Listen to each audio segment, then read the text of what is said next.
everyone, it's Kim and welcome back to Bookmarks and Breadsticks.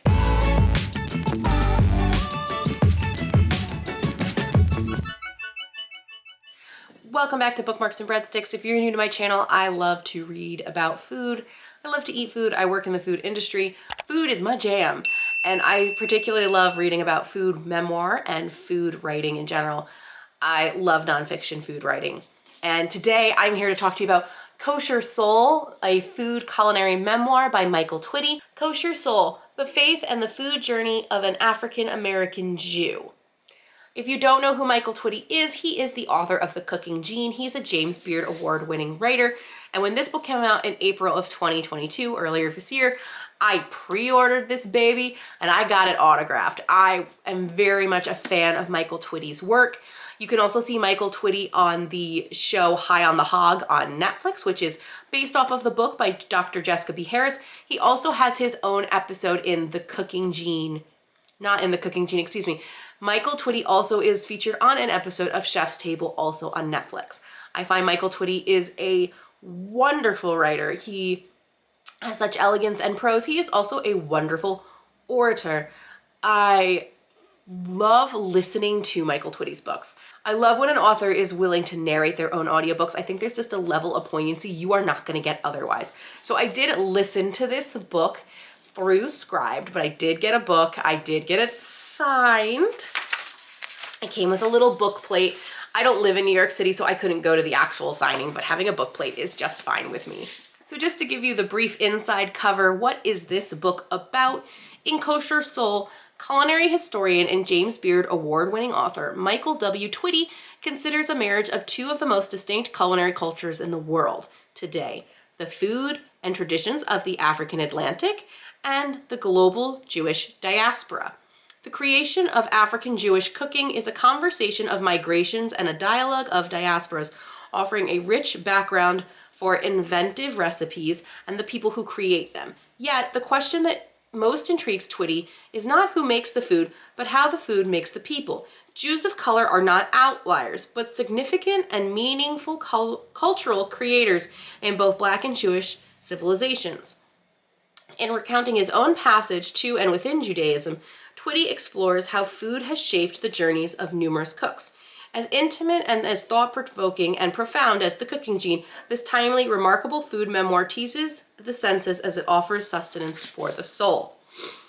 So this book, I honestly took my time reading. I've had it for a couple of months, but really, there's a lot to process here. And I should make a couple caveats that I am not Black, I am not African American, and I am not Jewish, and I am not gay. I am none of the things that Michael Twitty identifies as Black, Jewish, and gay. And I wanted to take my time because these are experiences and kind of profilings and intersections and conversations I have never had to have. Now, I grew up on Long Island, very predominantly Jewish community, I'd say. One of my best friends is Jewish, but I was not someone who ever really came over to celebrate Hanukkah with them. I was raised Roman Catholic. I am not a practicing Catholic, and my father's Muslim. So my father was Muslim. I have very little experience with the Jewish tradition and the Jewish religion. But it was always kind of in my peripheral. So I really was interested to see how Twitty was going to talk about this. And the first thing I can say is it is a very nuanced and very complicated, multifaceted conversation. And Twitty's journey, I love that it was a conversation. I don't think you're going to go into this book and find a resolution at the end and this is the way to be Jewish and this is the way to be Black and Jewish and the way to be Black, gay, and Jewish. It's not like that. It really is a conversation. It's almost his musings. There are times where he is writing and he is joking with himself about how ridiculous some of this is and some of the conversation and his deliberations are. And I do like that about Twitty. I like that Twitty can understand and recognize his own limitations in that this is my unique experience. And the book is broken up in different segments, but I never got like, okay, well, this is what it's like to be Black and Jewish. And here's the section of the book on what it's like to be gay and Jewish. And here's a whole other conversation about what it's like to be all three together. I found the book very well paced. I find that Twitty is a wonderful narrator and I would listen to him all the time. I absolutely adore his skills as a storyteller. There's a lot in this book that I learned that I didn't know before, and understanding the role of Black and Jewish not being so mutually exclusive. And I'm trying to explain that because I grew up on Long Island in a Jewish community where all my Jewish friends were white presenting, very white, rich Long Island Jewish white.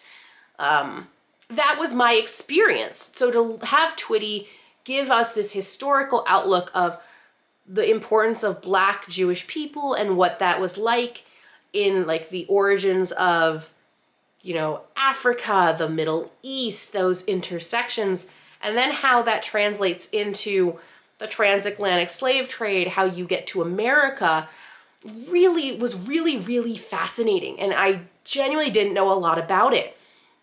I also found some of the stories that Twitty has are heartbreaking. The idea that there's classism and racism within even religious communities. That there are moments in the book where white and Jewish is the poster child of being Jewish. And Twitty was often, when he was teaching Hebrew school and Hebrew high, he was often the only Black member of the staff. And when someone would say, "You're African American," he would explain, "No, I'm Black." And there's such a nuanced history of where his origins come from. And there's so many times where it's also not Twitty's job to educate people. He shouldn't have to educate people about why his identity is his and why it's truthful. He shouldn't have to explain himself. And it's hard to watch, and I can understand, I can feel his frustration. I can feel his disappointment when he's alienated from a community that's supposedly open and welcoming, or how they start off open and welcoming and then later will change their minds, and they are not as perfect as communities sometimes like to preach, or as accepting as they like to preach that they are. What I love about Twitty's book is that there are such little stories and nuances that just stick with you long after you've finished reading. So I want to read one called Get In, and it's only a page and a half long, but I just found it so beautiful and impactful. I was standing in the rain on the corner of Rockville, Maryland. The eve of Passage was approaching, and I was rushing to get everything done. My umbrella had holes in it. Every dime was going towards Passage and its prohibitions against Chemettes. I was going to cash a check, and the bus was late. The longer I stood there, the wetter I and the check got. I was wearing my tizavits and a kippah. 3 metro buses would have shown up, but none arrived. My kippah started dripping. I was a pity-made person. Then a car pulled up. 4 young North African Israelis. Chaver, get in. After a lifetime of being told not to get in a car full of strangers, I totally did. They greeted me in halting English, and I paid my respects back in halting Hebrew. They were not religious and said as much. They asked me where I needed to go, and I replied, the bank. Smiles were exchanged, and 7 minutes later, I was at the door of the bank. Do you need to go anywhere else, they asked, and I told them, no, I'll be okay.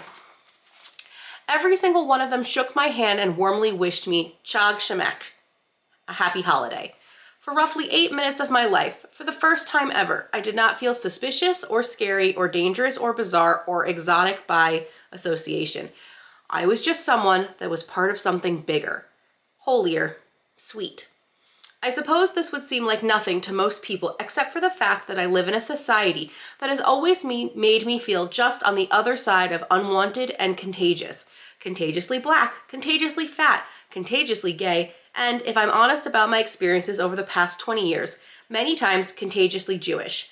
Whatever the rejected thing is, it has its own lore of being unacceptable and disease-like. The rejection of the things I carry is a rejection of me. People resist my praises for including me, but there is a deep pain in being left out and rejected just for being. For me, that means a lifetime of clutched purses, people crossing the street to walk the same direction, assumptions of ignorance and poverty, false accusations of crudeness, rejected hellos and smiles, unacknowledged door openings, and heavy suspicion.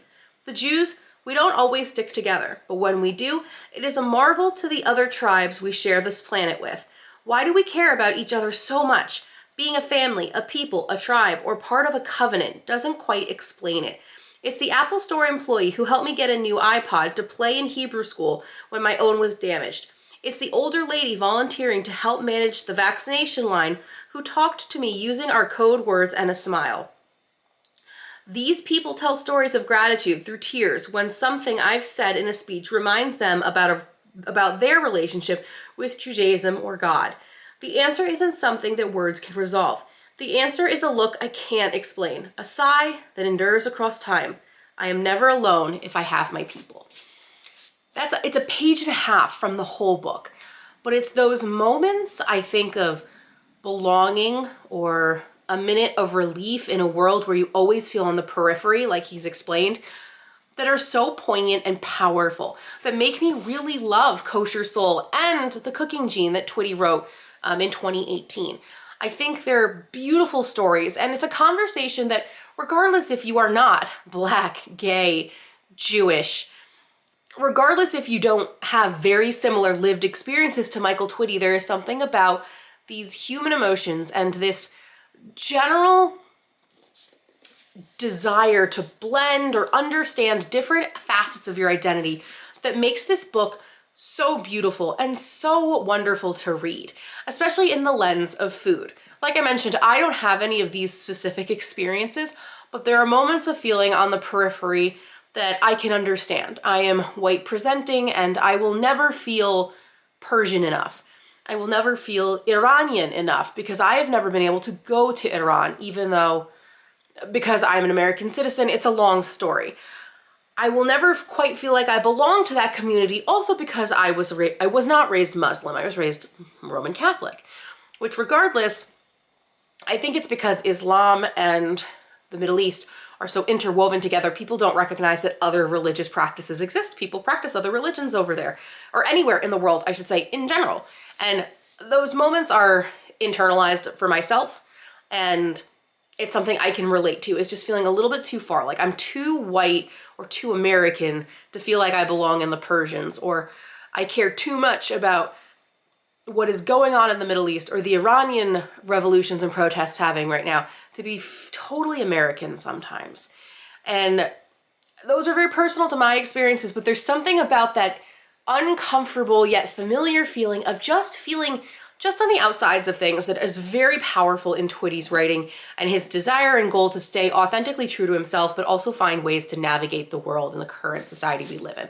I highly, highly recommend that you pick up Kosher Soul by Michael Twitty. Listen to it as an audiobook also if you can, just so you can see and hear and listen to the nuances that Twitty delivers as the narrator himself. Let me know in the comments below if you have read Kosher Soul, or if you've read Twitty's other book, The Cooking Gene, or if you've checked out his new cookbook, Rice.